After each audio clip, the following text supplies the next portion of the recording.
Мурза Гапаров. Эки рет гүлдөөчү алмалар. Аңгеме. Алардын үйү тар болгондуктан бала кыш иши менен печтин астындагы бурчта мышыкча бүгүлүп, сыр көчкөн полдо жатып чыкты. Ага качан күн жылып, ачык асмандын астында жашаса боло турган мезгил келер замат, ал өзү жыгач складынан кымтып келген, шахтадан чыккан породалардын арасынан чукуп тапкан сынык-сунук тактайлардан кураштырып, отун кепенин жанына кичинекей сөрү жасап алды да, чаардагылардын ичинен биринчи болуп тышта жашоочу болду. Үстүнө эч нерсенин көлөкөсү түшпөгөн сөрүдө чак түштө уктап эс алуу абдан кыйын болгондуктан бүгүн тоо керге салып өгөй атасынан абдан корксо да, анын бүгүн жумуштан саат 3-тө келерин билип туруп, апасынын заргакшап каршы болгонуна карабастан үйгө кирип кроватка жатып алды. Жатканда да кийимчен. Өгөй атасы анын ар кийининен жулкулдатып ойготуп алып, «Эй, ашка жүк, башка жүк», деди. «Сен жакын арада мени өз үйүмдөн кууп чыгат окшойсуң, я?» Зааркана карап турган өгөй атасынын жүндүү кең көкүрөгүн, жоон бурыштар баскан бийик маңдайын, кою каштарынын арасындагы заары чачыраган көздөрүн, калың эриндерин бала бир сыйра жек көрүү менен карап чыгып, кроваттан акырын жылып түшүп, эшикке бет алды. Далиске чыгуучу босогодо бардыгын көрүп, угуп, эриндери дирилдеп, ыйлап жиберчүдөй бүжүрөп апасы туруптур. Качан ал жанынан өтө берерде тигил анын далысына алаканы менен чап эткире берип калды. Бала буйтап качуунун ордуна жай вурулуп, апасынын жашы куюлууга даяр турган көздөрүнө бул дагы эмнең дегендей тикирее карап, унчукпай вурулуп тышка чыгып, өзүнүн күнгө какталып жаткан жайдак сөрүсүнө барды. Сөрүдө дубалдын түбүндөгү примуска коюлган кичинекей ак мискейдеги саргыч шорпонун бүлкүлдөп кайнап жатканын бир карап, бир топко ойлуу олтурду. Анан ордунан чечкиндүү туруп, эки аттам жердеги тар аллеяга өттү. Аллея менен көпкө жүрдү. Кийин оңго бурулуп, темир жолду кесип өтүп асфальт жолго түштү. Көп өтпөй шаардын чеги бүтүп, созулуп жаткан буудайлуу талаа башталып, бала буудайды аралай кеткен башка бир жолго бурулду. Жол көптөн бери эч ким баспаган көрүнөт. Жазгы жамгырлуу күндөрдү элестеткен аттын, арабанын, эшектин, уйдун, жөө кишинин ылайга өтө аткан издери жатат. Издерге анда-санда буудайлар чыгып, алар бышып калыптыр. Бала бат эле талаага жетип кирип кетти. Ошондо арт жагынан апасынын өзүнө тааныш сүйкүмдүү үнүн укту. «Сардал!» Үнү каргылданып аянычтуу чыкты. Бала бурулуп алыста сапсары өскүлөң буудайдын үстүндө сүзүп келаткан апасынын капкара башын, бийик көтөргөн колундагы желбиреген кара жоолукту көрүп ордунда туруп калды. Апасы көпкө чуркады. Акырында анын өпкөсү көп, кышылдаганы угулуп калды. «Кайт, Сардал!» деди апасы ушул учурда. Бала апасынын оюн түшүнүп, ошол замат тыз коюп качып жөнөдү. Эне менен баланын ортосундагы куугун башталды. «Сардал! Кайт! Сардал!» Апасы бат эле чарчап, акырындап кала баштады. «Сардал!» Бул жолу апасынын үнү узактан угулганын сезип, бала токтоп артын карады. Апасы тээ алыста, жолдун ортосунда далдайып туруп калыптыр. Уулунун кайра токтогонун көрүп, бир аз кооптонуп, ишеничсиз түрдө алга баса баштады. Ал уулунун кайрадан качышын күтүп, андан көзүн албай келатты. Бирок анын ордунан жылбай турганын көрүп, ылдамдай басты. Аябай чарчагандыктан бир жолу мүдүрүлүп катуу жыгылып алды да, ошондо бүт көкүрөгү жүзү чаңга булганып турду. Бирок ал жаактарын жаап калган, үрпөйгөн чачтарын да оңдобостон, бетин арчып көкүрөгүнүн чаңында күйбөстөн, көрдөн чыккандай сүрдүү кейпи менен алга басты. Балага бул таасир этти. Анын жүрөгү бура ооруп, тамагы буула түштү. Өзү да сезбей селмип кадам шилтеп апасын утурлады. Барган сайын ал жакындай берди. Апасы жакындап, анын топурак болгон кою каштынын астындагы туп-тунук кара көздөрүн даана көргөндө, «Апа!» деп кыйкырып жиберип өзүн алга таштады. Апасы да бар күчүн жыйнап, эки колун алга сунуп чуркап жөнөдү. Алар көз ачып жумганча кошулушту. Анан үстүндөгү асман сыяктуу кең буудайлуу таланын ортосунда чөп баскан эски жолдо эне бала бирин-бири бекем кучакташып, бири-биринин жагымдуу ысыгын сезишип, тааныш жыттарын жытташып, көпкө унчугушпай турушту. Экөө тең көздөрүнүн жаштарын, бири-биринин денесине ысык жаштарын куюлтушуп, секин-секин ыйлап жаткандыктарын жакшы билип турушту. «Эме», деди бир кезде энеси, дале баласынын башын өз көкүрөгүнөн бошотпой. «Ушинтип чечипсиң, мейли. Бирок Сардар, атаңа баргандан кийин ага мен жөнүндө айтпай эле койчу. Жок, деди энесинин кучагынан бошонуп. Айтам, бардыгын айтам. Сенин жергепиге окшогон үйүңдү, анын ушунчалык жардылыгын, өзүңдүн ырайыңдын азгандыгын, кийген кийимиңдин жупунулугун, кылган түйшүгүңдүн оорлугун, нан жок болуп калган учурларда бирин жууп берип, студенттерден акча алганыңды, өзүңдүн ушунчалык жалгыздыгыңды, ооруканада биргиштеген кир жуучу аялдардан башка сени шаарда эч ким тааныбастыгын, ушунча абалына карабай, күйөөңдүн алган акчасын бүт ичип келип, сени ырайымсыз сабар, бардыгын айтамын. Эне көзүнө толуп чыккан жашын сыгып токтоолук менен, сен минтип мага жардам бере албайсың да, Сардал. Ошондой болсо да, кубатым, сен али эч нерсени түшүнбөйсүң. Эгер билсең, чоң кишилер дагы жаңылышат. Баарынан жаманы, алардын ар бир катасы өтө кымбат баалар менен төлөнөт. Ой, апа, деди бала башын кайрадан апасынын көкүрөгүнө катып. Биз бир кезде кандай бактылуу элек. Өз атам үчөөбүздүн уюбуз, коргонубуз, баалыбыз бар эле. А билесиңби апа? Күтүп алмабыз күзүндө дагы бир жолу гүлдөчү эмес беле? Билесиңби апа, ошону билесиңби?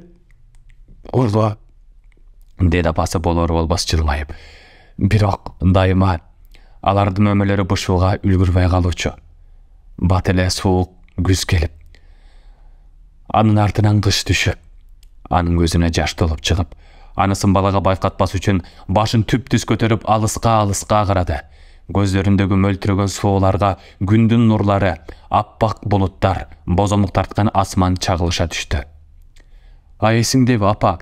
Атам үчөөбүздүн шаарга барып, мага велосипед сатып келгенибиз. Ал азыр ошол бойдон атканада турат. Эгер сени сага келгенимде кайра атама жүрөтпөй коеруңду билсем, менен ошондо эле шаарга ала келет болчумун. Бала бир азга ойго батып унчукпай калды. Кийин деми кысыла: апамай, ошондо эмнеге гана уруштуңар экен? Бардыгын кылган сен.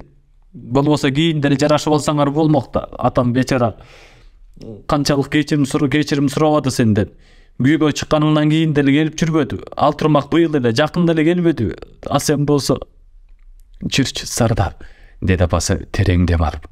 Сени бир аз узатып коеюн. Эне бала бири-бирине ыкташып, үнсүз сөзсүз жүрүп отурушту. Сардал, деди анан апасы бир топ басышкандан кийин, негедир кыйналып кысталып, сен атаңа айтчы, эртең дем алыш, сени ээрчитип шаарга келсин. Экөөң мени баягы сенин жаңалган велосипедиңе жел толтурган жерибизде, талдын түбүндөгү супада күтсөңөр. Куппу? Апа, деди уулу күтүлбөгөн кубанычын жашыра албай. Бар эме, бар. Эне токтоду. Бала дегенде энесинин көзүн албай, 5-6 кадам кетенчиктеп басып, кийин артына улам-улам кылчактап коюп узай баштады. Эне болсо жолдун ортосунда далдая туруп, уулу сапсары буудайдын арасына таптакыр сиңип кеткиче андан көзүн албай карап тура берди. Бала энесинин башы капкара чекитке окшоп, анан жылып баратканы же токтоп турганы билинбей калгыча барып, кийин токтоп, ботинкаларын чечип, аларды бири-бирине байланыштырып, ийнине илди да, анан шымын тизесине чейин түрүп алып, астедил басып жөнөдү. Анын көңүлү көтөрүңкү болгондуктан жол катар эргип чуркап, же аксан кулак атып ойноп, эс алган жеринде чигирткелерди тиштештирип, буудайдын ичинен көпөлөк же саратан кубалап, жолдон адаша калып жүрүп олтурду.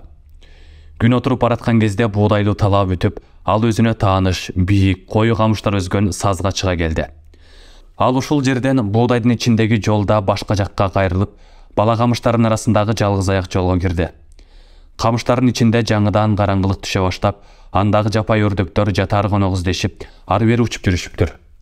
Бала 3-4 минутадан кийин саздан чыгып, колхозчулардын тамарка жерлерине туш келди. Ал тамарка эгиндерди, кийин кыштактын бактарын, үйлөрүн аралап барып, акырында өздөрүнүн коргонуна келип жетти. Дарбаза негедир ичинен жабылуу экен. Бала тешиктен карап, алмалардын түбүндөгү сөрүдө отурган кемпирди, очокто от жагып жүргөн жаш аялды, велосипедке жел толтуруп жаткан өзү теңдүү баланы көрдү. Өмүрүндө көрбөгөн бул чоочун кишилер аны аябай таң калтырды. Ал бир топко не кыларын билбей, нес болуп туруп, кийин шымынын бага элегин түшүрүп, ботинкаларын колуна алды да өзүнүн кичинекей муштумдары менен дарбазаны акырын коюлады.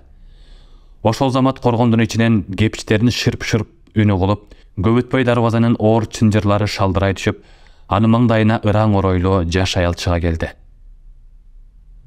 «Арыбаңыз», деди бала аялдын бир аз сүрдө. «Бар бол, кел». «Келдим. Жакып аке үйдө экен?» Ал негетир атам деп айткысы келбеди. «Жок, соосу карып жүрөт. Эмне ишиң бар эле? Айта бер, мен анын аялы боломун». Бала аялды алая тиктеп туруп калды. Ушул учурда аялдын жанына велосипедин жетелеп бала келди. Сардал баланын жүзүнө карабай туруп, көз кыйыгын велосипедке таштады. Велосипеддин бир аз майышкан урулунан анын өзүнүн экенин тааныды. Ошондо анын кой көздөрүнө жаш толуп чыгып, муну ал берки жат кишилерге көрсөтпөс үчүн артына бурулуп кетти. Беркилер бирин-бири таңдануу менен карап алышып, анан кайрадан дарбазаны жаап алышты. Сардалдын өңдүн өчүп, коргонду бойлой басты. Бурчка жеткенде көчөнүн баш жагынан дабырап келатышкан уйларды, алардын артындагы чаңдын арасында көчөнү жаңырта шаңшып сүйлөп келатышкан балдарды көрүп тык токтоду. Ал ойларды да, алардын ээлерин да таанып, ошол замат өзүн караңгылыкка тартып, дубалга жөлөнүп туруп калды. Анын өзүнүн эски досторунун алдында сууга ыргытылган күчүктөй аянычтуу бүжүрөп тургусу келбеди. Обочорок жерден тойгон курсактарын араң көтөрүшүп, сүт жыттанган желиндерин чайып алтыша, турмуштун марттыгына ыраазы болгондой ныксырай басышып уйлар өтө баштады. Балдар Сардалды байкашпады. Алар козу карындын күн күркүрөгөндө чыгаар-чыкпасы жөнүндө талашка абдан алаксып калышыптыр. Сардал алардын узай түшкөнүн күтүп, ордунан жылбады. Ошол кезде анын так төбөсүнөн тил каткан булбулдун чыяк деген үнү аянычтуу угулду. Бала карай берип, баятан бери байкабаган, дубалдан ашып мөмөлөрүнүн оордугунан төмөн ийилип турган алмашактарын көрдү. Булар алиги өзгөчө жылына 2 рет гүлдөчү эктүү алманын шактары эле. Бала алмалардан ар бир шагын, ар бир чырпыгын сагынып карай баштады. Кокусунан бир ичке шакта таңкы жылдыздай сыяктуу гүлдөр көрүндү. Баланын көздөрүнө кайрадан жаш толду. Эми гүлдөр анын көзүнө булактын түпкүрүнөн көрүнүп жатышкансып, алыстан күңүрттөнүп бири-бирине кошулушуп, акырында бир үзүм ичке булутка окшоду. Бала көз жашын бир сыгып алып жолго чыкты. Ал кыштактын үйлөрүн, бактарын, тамак эгиндерин артка таштап камыштуу сазга жакындады. Ушул жерде ага бир кара ит жолукту. Ит жолдун жээгиндеги өскүлөң чөптүн арасынан ар бери чуркап секирип, коңуз тутуп жеп жүрүптүр. Сардал аны бир азга тааныбай туруп, анан тааныды. Өздөрүнүн ит экен. Ал баланы байкаган жок. Бала итин чакырып алып, өзүнүн кичинекей кезиндегидей аны мойнунан кучактагысы келди. Бирок анда тигини таптакыр ээрчип алышынан коркуп, эгер ээрчисе ага шаарда жашоо кыйын болоорун ойлоп тим болду. Балага иттин азыркы эркин, эчтекеден бейкапар жүрүшү жагып кетти. «Сен дале бактылуу экенсиң», деди ал иттен көзүн албай жай баратып. Бирок кокусунан ит аны байкай калды. Ал ошол замат чуркап келип, балага асылып, анын бети колунан чыттагылап, кыңшылап, ага болгон өзүнүн иттик сагынычын, сүйүүсүн билдире баштады. Буларды көрүп туруп баланын жүрөгү жибип кетти. Ал бир паска итти маңдайынан сылап туруп, «Кетесиң мени менен? Я, кетесиңби?» деп сурады. Ит анын колунан жалап, куйруктарын шыйпаңдатып жооп берди. «Эмесе, жүр», деди бала. Ит чын эле ээрчип жөнөдү. Алар камыштардын арасына киришти. Камыштардын ичи терең, үңкүрдөгүдөй караңгы, тынч экен. Бала сокурларча жолду буту менен таап, колдорун арбаңдатып, бетин камыштардан корголоп, акырында буудайлуу талага чыкты. Ал адегенде буудайдын арасынан өзү келген жолду тапты.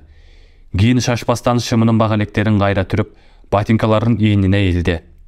Анан негедир алды жагында жаткан капкара деңиз сыяктанган талааны бир карап алып, чарчап, зарылып ооруй баштаган буттары менен сенделе басып, буудайдын арасына кирип кетти. Айт артынан салдырды. Ушул учурда баланын маңдай тарабындагы алыскы тоолор жактан күн күркүрөп чагылган жаркылдады. Ат үнөргөн асман болсо, буудайдын арасынан чегирткелердей шырылдатып, биринчи тамчылар тама баштады.